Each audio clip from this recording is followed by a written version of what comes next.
25 minutes to share with you my life's work. So I'm going to go fast, cover a lot, and be very shallow. So if you got any questions, I encourage you to be like hyper aggressive and just scream out questions.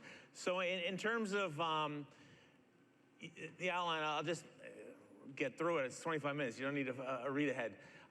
So I've been a long-term fan of the number 4, and this goes back to when I first hit graduate school in the late 1980s. And I got to MIT right around the time this other graduate student was finishing up his master's thesis, this fellow, John Krafcik. And John, like a lot of us, was wondering, what the hell is going on in Japan? What's going on in Japan? Because they were kicking the competitive teeth out of American industry. So John went ahead and he did a study of all 186 final assembly plants in the world.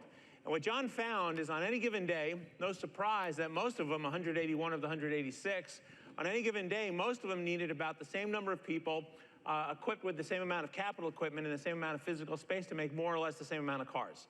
That's no surprise, right? People using the same science and technology, they're subject to the same rules and regulations, they're trying to find similar opportunity in similar markets. No surprise, everything is the same. However, John found 5 plants where everything was the same but for outcomes. On any given day, those 5 plants with half the people, half the physical space, half the capital equipment, blah, blah, blah, blah, blah, had twice the output. Half in, twice out, the number 4. Now, it turns out that's a gross underestimate of the advantage these 5 plants had, because not only was their output, half in, twice out, everything the same but for outcomes, but their quality, initial quality, was way higher by hundreds and thousands when you measured, defects. Their durability of their product was much better. Their agility to switch model to model to model was about half the time required elsewhere. So whether it was 4 or 16 or 100, who knows, but half in, twice out. Now, back in the 80s, when you start talking about this half in, twice out and those 5 plants, they were all Toyota plants, people say, oh yeah, but we're not Japanese. Or people say, oh yeah, well, we don't make cars. Now, just as an aside, making cars is about the hardest freaking thing to do in the world, because a car has a lot of damn parts, and the factory that makes cars launches them one a minute, and they're competing with, anyway, it's a very hard thing to do. But anyway, the thing is, it's not just cars, right? This half in, twice out. Because when we start making other pairwise comparisons, there you go. One of these will work. All right. Well, I only have 25 minutes. You don't need to see so many slides. Anyway, my buttons ain't working. Nope. Wait, what's going on? We're on a lag. All right, we had the number 4. There we go. Cars. But it's not just about cars, right? Because we see the same thing where you have organizations which are in the same place at the same time, subject to the same rules and regulations, everything the same but for outcomes. So you got Nokia, which was once the dominant enterprise in cell phone, smartphones, and they're nothing now compared to Apple and even Samsung. Apple and, then you've got Google and Yahoo. For all you know, those guys were roommates at Stanford. Started at the same place, same time. And yet, today, I mean, do you know anyone who has a Yahoo email account? And Google is, considered an antitrust threat. So anyway, if you stop the argument there, so we got past the, we don't make cars. And if I had more control over my slides, we'd be here. And then you can say, yeah, but we don't have the visionary leader who's creating, all sorts of mission, vision, value, or whatever the other garble is for my organization. We don't have a Steve Jobs passing the baton over to Tim Cook, et cetera.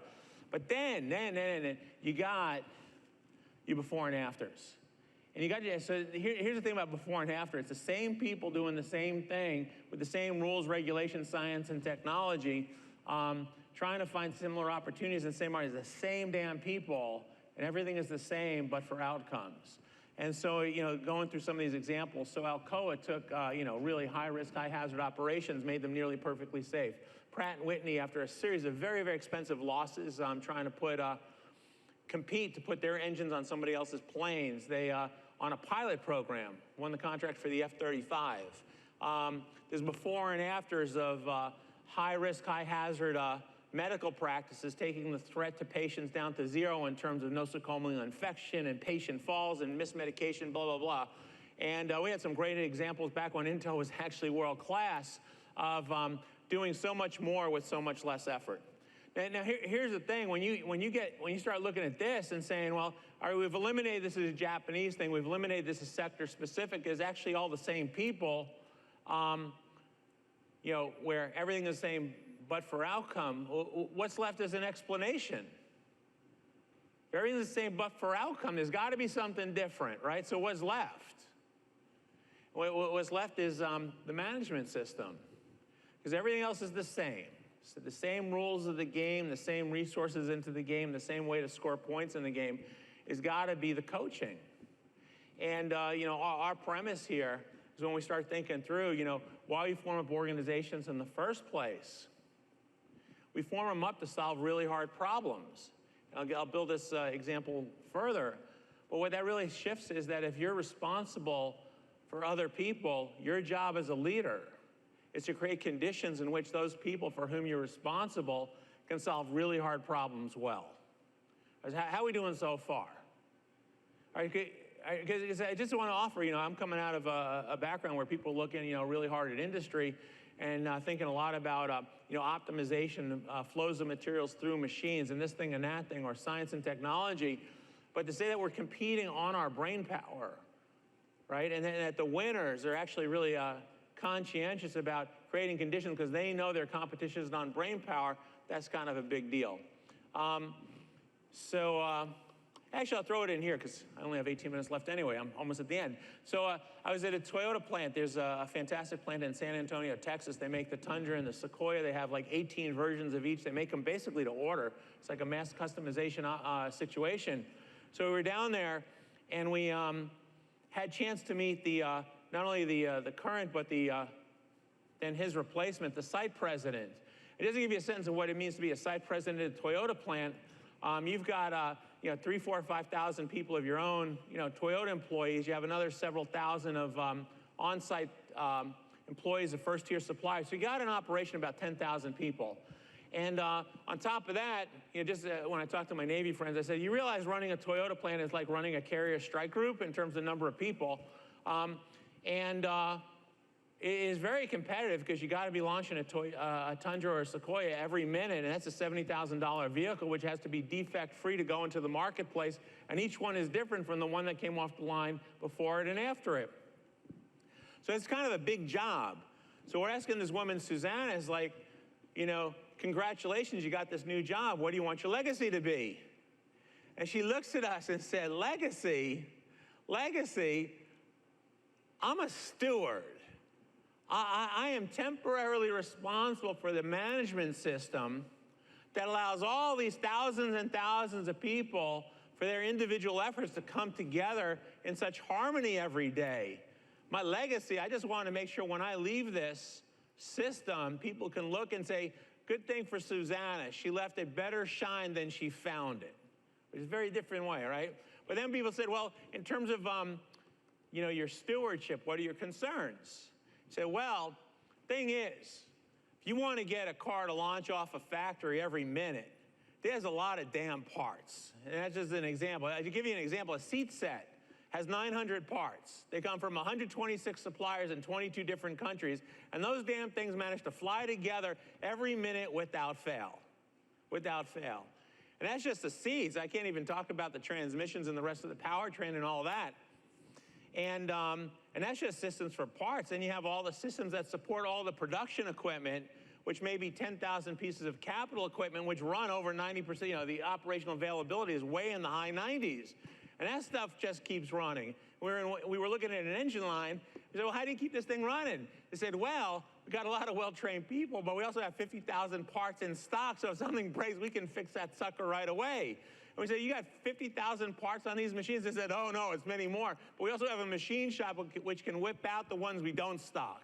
But anyway, there is a lot of complexity. So when Susanna says, I worry, do we have systems to get everything to flow together at the right place at the right time?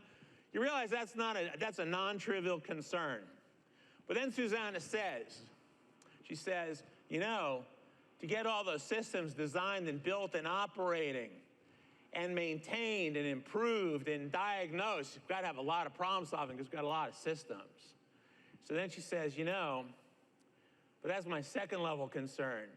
but because of the number of problems we have, I got to make sure we got a lot of good problem solvers. And she said, that's my concern. That's my paranoia. Are we developing people everywhere all the time to be wicked good problem solvers? Because if we're not, something is going to blindside us. So I just want to leave that with you, kind of as like a key point, is that when we start looking at the really great organizations in the world, their leaders are worried about the brain power of the organization, how well it's being developed, how well it's being expressed, and then, and I'll get into a little bit, because I only have a little bit left, how those individual expressions of ingenuity, creativity, problem-solving skill, how that meshes together integrates into collective action towards common purpose. How are we doing so far? All right? So anyway, in the new book, and I'll just mention this real quick, we give an example of two guys doing a job, and the point of this example early on in the book is for people to say, oh no, well, our job is not to compete on brain power. We give an example of two guys trying to move a couch. Just rushing ahead on that, we all had this experience of moving something big and heavy and awkward, and we know if the first thing you do is you look at the couch or the dresser or the bureau or whatever else and say, oh, there's a brawn problem, and you try to then start moving it, you know someone's going to get hurt, right? Hey, what are you doing? Pinch my finger.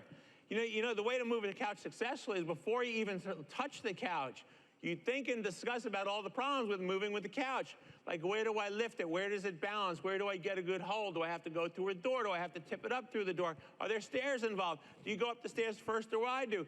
If you're going up the stairs first, who's setting the pace going up the stairs? Is it the person pushing or pulling? Going down the stairs, is it the same person the other one? There is a lot of problems to solve if you want to move a couch successfully.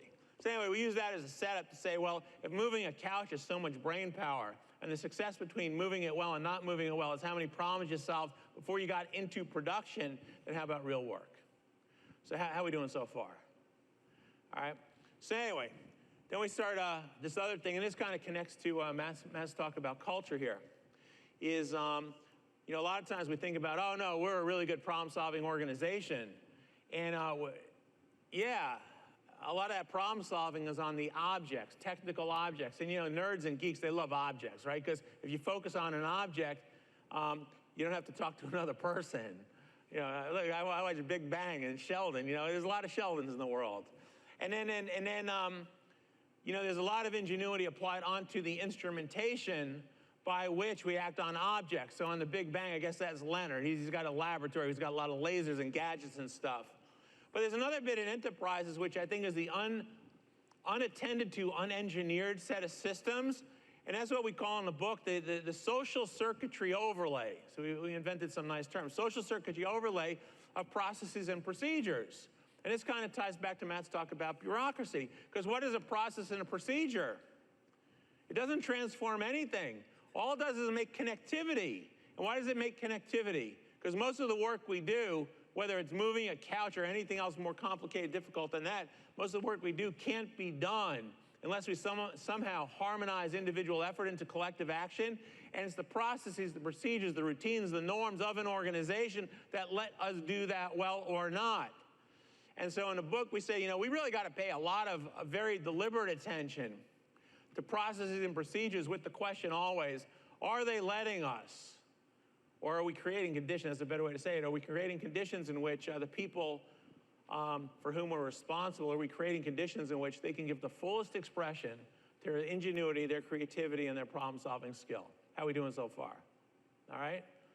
Again, you have been invited to interrupt, and I know we're sort of in the South here, but I'm from New York, so you can just say, Steve, that's the stupidest damn thing I've heard. That's love language to me.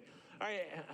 It is. I got a side story with my grandma when she hangs up the phone. Why are you hanging up the phone? Because you're stupid right now. You're getting me upset. Click. All right, so anyway. I'm not going into politics right now, but when Donald Trump first ran for president in 2015, before he said anything about policy, and people were all offended about his personal style, he's from Queens. That's where I grew up. I didn't get the complaint. That was like, the way he talks to people, that's Thanksgiving. It's like, who made this damn turkey? It sucks. It's like, oh, I'm sorry. How about that gravy? Why is the gravy all clumpy? I mean, anyway, it was like, Anyway, we've learned more about the man. I'm not making judgment. Just we've learned more about the man. But his table manners, I think, are fine. So anyway, he'd fit it in my family. Yeah, Uncle Murray. Anyway, you know, what we say is if we're really concerned like Susanna Kouzanis is at the Toyota plant in San Antonio, they really got to think hard about the conditions in which we ask people to solve really hard problems. And sometimes inadvertently, sometimes deliberately, we put people in situations in which it's just impossible to solve problems because they're so damn complex, and we don't give people a lot of time, and we tell them, oh, we come up with a really good formula, but you only get one shot at it, which is like the whole notion of problem solving is iteration. And oh, by the way, if you touch anything, there's very a lot of risk to touching anything. So you can't expect, though we often ask people to do so, we can't expect in those conditions to get very good problem solving, even by individuals, let alone by collectives. And so what we really want to do is get people out of that danger zone where conditions are just really abhorrent in terms of solving hard problems, and getting people back into a winning zone where the conditions are much, much better.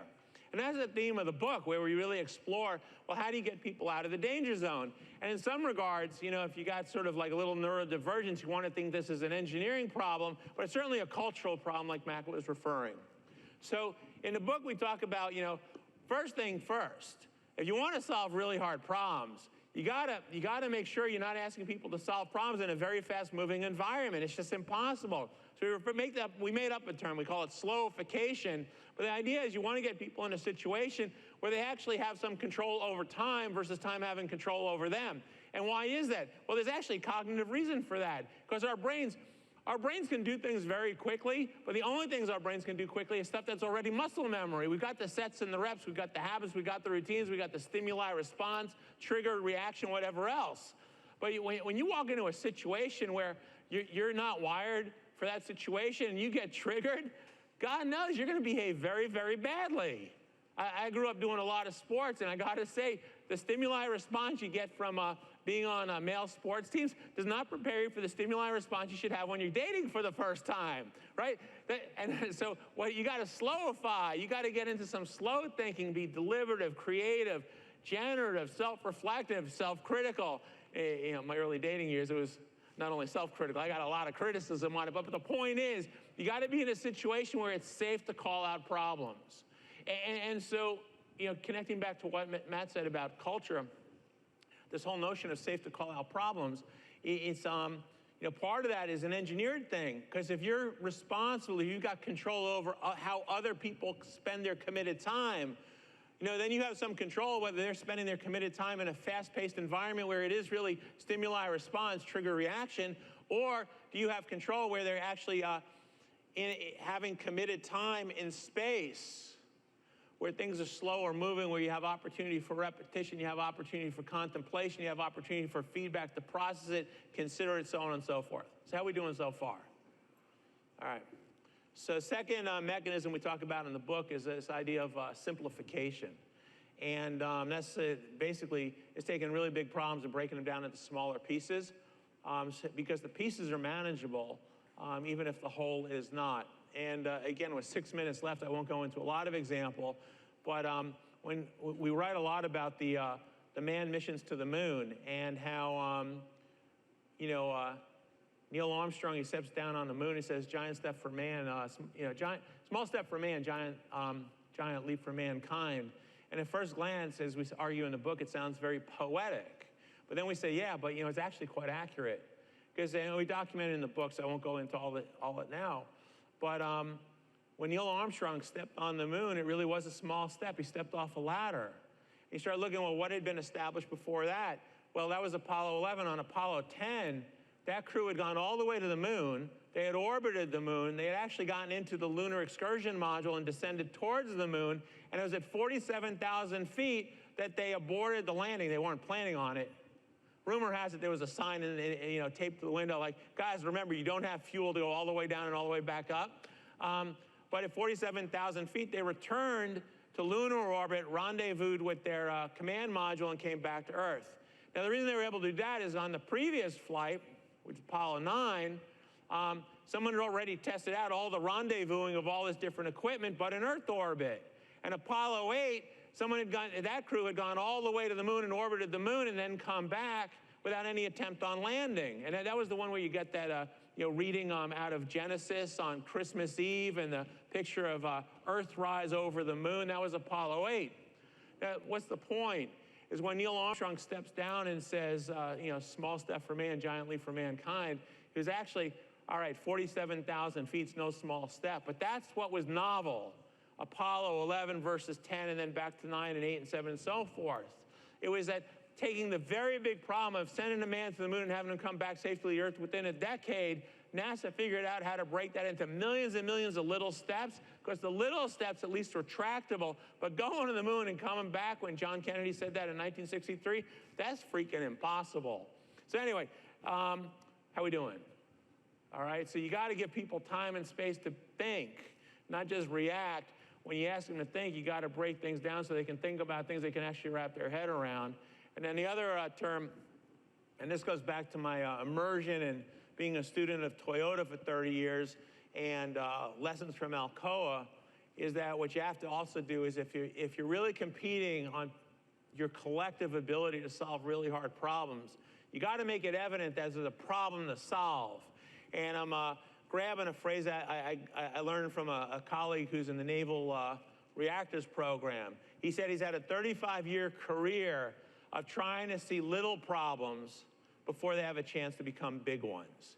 And this gets back to the culture thing, right? Because the culture here requires that you not only let, but almost encourage, even require people who are closest to the work. And this is a term I freaking hate, like to the point of having a fit. People say, oh, well, the people at the bottom of the organization. And the people at the bottom of the organization, what are you, the freaking czar? Chairman Mao, the people at the bottom of the organization. The people at the bottom of the organization, the people actually doing the creative work. If you're at the top of the organization, the only job you have is to serve the people at the bottom of the organization. But anyway, the reason I play on that term now, which like I said, I think is like a fundamentally undemocratic term, and it's horrible. I mean, we have documents which say we hold these truths of self-evident that everyone's created equal. Oh, but the people at the bottom of the organization. It's like, pick one, right? They're mutually incompatible ideas. All are created equal, but we have people at the bottom of the organization. There's no freaking way. All right. So anyway, but you get back to what Matt was talking about, culture and bureaucracy. Once we start getting culture and bureaucracy and all this sort of top-down stuff, then we say, oh, no, well, you're at the bottom of the organization. You can't raise your damn hand.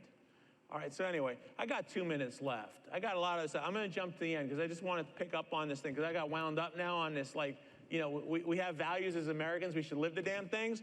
So anyway, just a quick, y'all have to do innovation. Clay Christensen, he talks a lot about it. Let me just, it was a mentor of mine for like 20 years. Sorry, it's a little. So Clay's point about innovation, it wasn't technological, it was behavioral.